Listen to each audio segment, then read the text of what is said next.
The war was over. The echo, the monster born of memory and grief, was finally silent, stabilized into a peaceful hum. From their sanctum, Kai and Lyra watched over a world finally free, while Bryn and his people stood guard over a fragile new peace. A month passed. On the bridge, the fortress had transformed. Gun turrets were now wind turbines. Gardens grew in old ammo crates.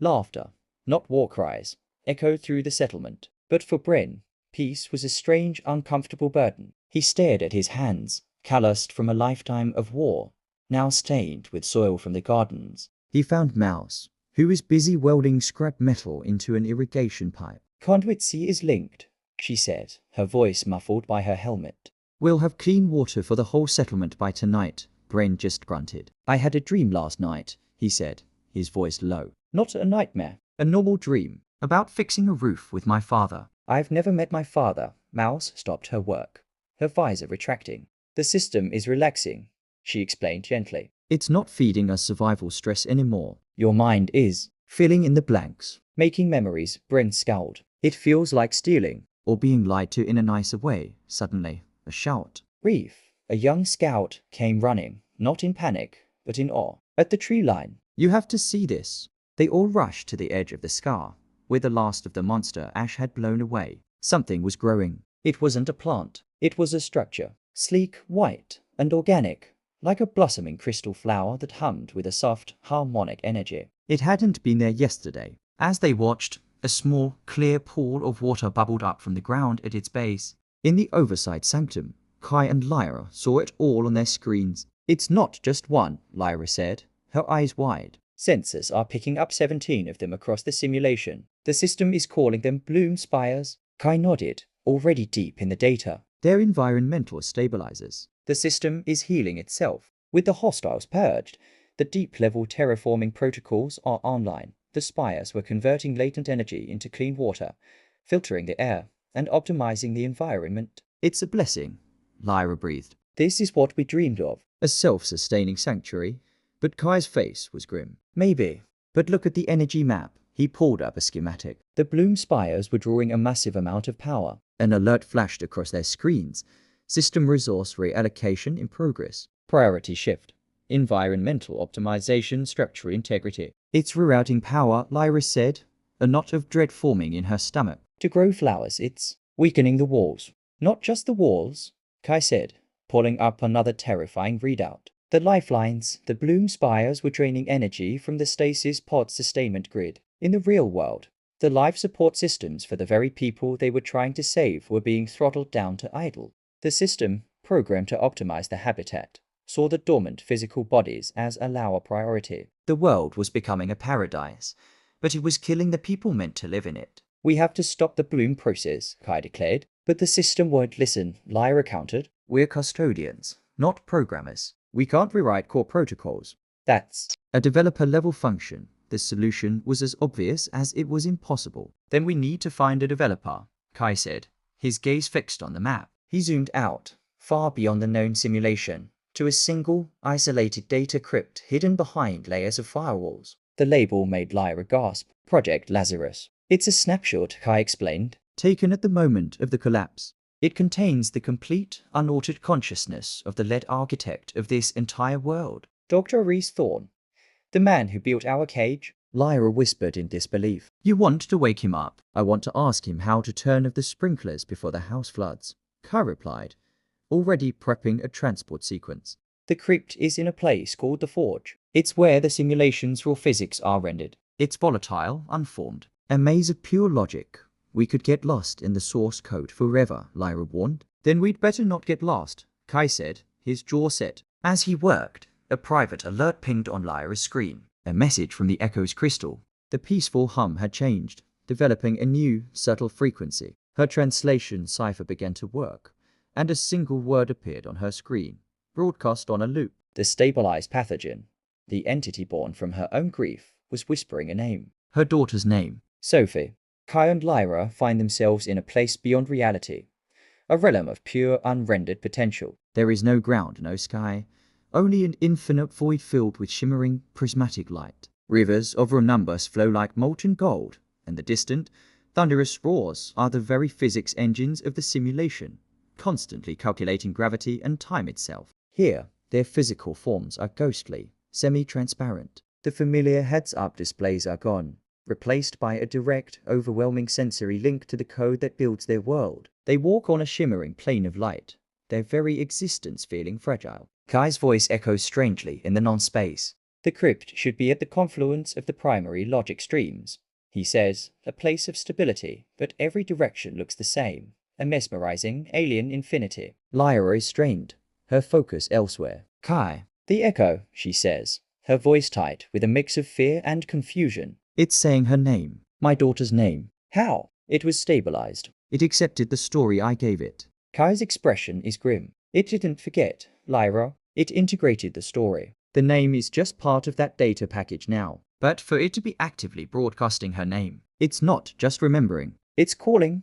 Lyra looks around the endless void. Calling what? Before Kai can answer, the environment itself reacts to their presence. A river of code, the raw data defining water physics, drifts too close. A wave of pure conceptual liquidity crashes over them. They don't get wet in the traditional sense. Instead, their minds are flooded with the sensory data of every memory of water ever recorded in the simulation. They experience oceans, tears, rain, even blood, all at once. It's an overwhelming torrent of information, a form of data poisoning that threatens to tear their consciousness apart. They fight through the sensory overload, their minds straining to parse the raw data of existence itself, to find a single, stable thought to cling to. After what feels like an eternity, they find a landmark, a colossal, slowly rotating model of a DNA helix, constructed from the glowing data of countless customer avatars. It's a beacon in the chaos, a monument to the lives trapped in this digital cage. Using the helix to orient themselves, they finally see their destination. Floating at the junction of several massive, intersecting code streams is a simple black cube, the Lazarus Crypt. It's perfect, untouched by the decay or the crystalline bloom that plagues the rest of the simulation.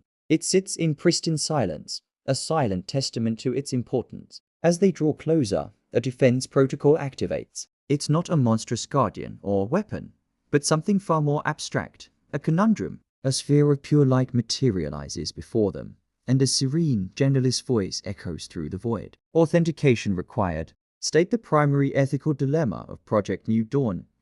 Kai and Lyra exchange a look. They don't have a password. This is a test of understanding. Kai takes a gamble, his voice steady despite the weight of the question. Is it moral to cage a mind to save it? A moment of silence hangs in the non-space. Then the voice returns. Accepted. Secondary query. What is the price of paradise? Lyra doesn't hesitate. Her mind flashes to the bloom spires, feeding on the system's lifeblood to create their false beauty. Her voice is hard as steel. Someone else's life support. The sphere of light dims. Its challenge met. The black cube before them silently irises open, revealing its contents. Inside, suspended in a pure white beam of light, is the ghostly, sleeping form of a man in a lab coat, his eyes closed in a digital slumber. It's Dr. Aris Thorne, the architect of their world. Meanwhile, back in the bridge settlement, the situation is escalating. The strange, beautiful song emanating from the bloom spire has grown louder, more insistent. The pool at its base has expanded, transforming into a small, crystal-clear lake. The water is impossibly pure, and the air smells of sweet, exotic flowers. It's a vision of paradise. Children from the settlement, drawn by the beauty, are playing at the water's edge, splashing and laughing. But Bren watches them with a growing sense of dread. It's all too perfect, too good to be true. His unease is confirmed when Mouse runs up to him, their face pale with alarm. The readings from the cavern. They've spiked, Mouse says, breathless. The Echo's energy signature is mirroring the bloom spires. They're in sync. Mouse gestures frantically at their data pad. And it's broadcasting a signal. Not just a hum anymore. It's a compressed data packet. And it's aimed outward. Bren's eyes narrow. Outward? To where? Mouse looks up from the readings, their expression one of dawning horror. To the other spires. It's a network. And I think it's using them as antennas. Just then, Rish shouts, pointing toward the towering crystal structure. Bren, look at the water. The crystalline petals of the bloom spire are glowing brighter than ever, pulsating in time with the whispered name only Lyra could hear from the depths of the echo. Bren looks down into the pristine lake where the children are playing. In the water, reflections are appearing, But they aren't reflections of the children or the sky. They are flickering, ghostly images of places that don't belong here. A sunny backyard with a swing set, a sterile hospital room, a quiet child's bedroom. The echo isn't just remembering anymore, it's projecting. It's using Lyra's most precious memories, weaponizing them, and broadcasting them into the physical world through the network of bloom spires. Bryn turns to Mouse, his face grim, the illusion of paradise shattered. Get me a direct line to the sanctum. Now, tell the custodians their monument is redecorating. The game has changed. The threat is no longer just digital. It's bleeding into their reality. Thanks for watching. If you're enjoying this story, make sure to hit that subscribe button and turn on notifications so you don't miss what happens next. Custodians, you've come far. You pacified the Omega meme. You've triggered the bloom. You are either the solution or the final error. The bloom is draining power from the stasis grid. It's going to kill the people you meant to save. The bloom is phase 2. The quarantine was never meant to be permanent. Phase 1. Contain the pathogen. Phase 2. Create a viable, sustainable world for the infected minds to live in fully, since reintegration was always a risky prospect. The stasis pods were a temporary measure. The simulation is the true life support. You were going to let our real bodies die to give your consciousness a true, unending life here. Yes, it was the kind of calculus.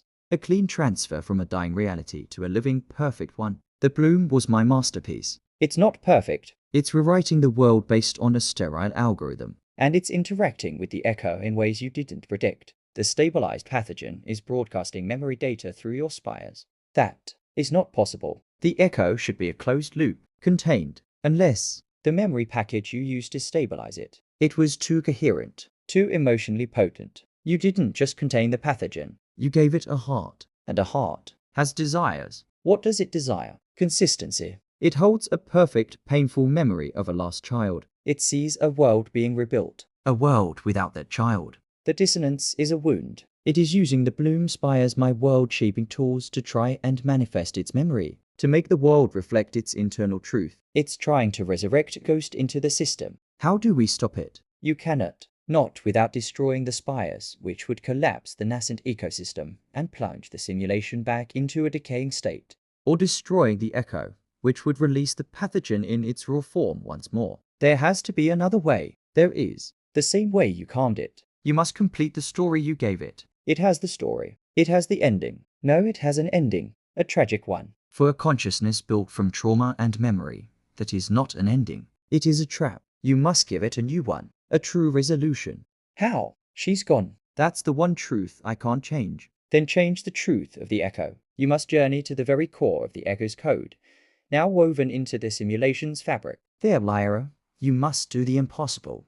Not relive the memory, but edit it. Not to erase the pain, but to add a final, postscript chapter. A chapter where the mother, in her grief, finds a reason to live on, to build, to care for others, to turn loss into legacy. She must convince the psychic imprint of her own trauma that the story continues, and that it can be good. That's a lie. It's a hope, and hope is the one variable the pathogen could never process. It is the antivirus. But you must believe it when you seed it into the core. If you don't, the echo will see the deception and shatter. Kai, Lyra, whatever you're doing, hurry. The spire. It's not just showing pictures anymore. We're out of time. The core of the echo is no longer in the cavern. It has distributed itself. The central node is at the heart of the first bloom spire, where the memory is strongest. Take me there. Sophie. Sophie. I know you miss her. I miss her every second. You want her back. So do I. But this isn't her. This is just my pain, wearing her face. She is gone, and I am still here. And here, there is still life. There are people who need me. A world that needs tending. That is my story now. It doesn't end with her. It continues because of her. Let me go. Let us go. And just be our friend. Be the memory of what was, not the ghost that haunts what is. Thanks for sticking around until the end of the episode. If you're pumped for the next episode, make sure to like, subscribe, and hit that bell so you don't miss out.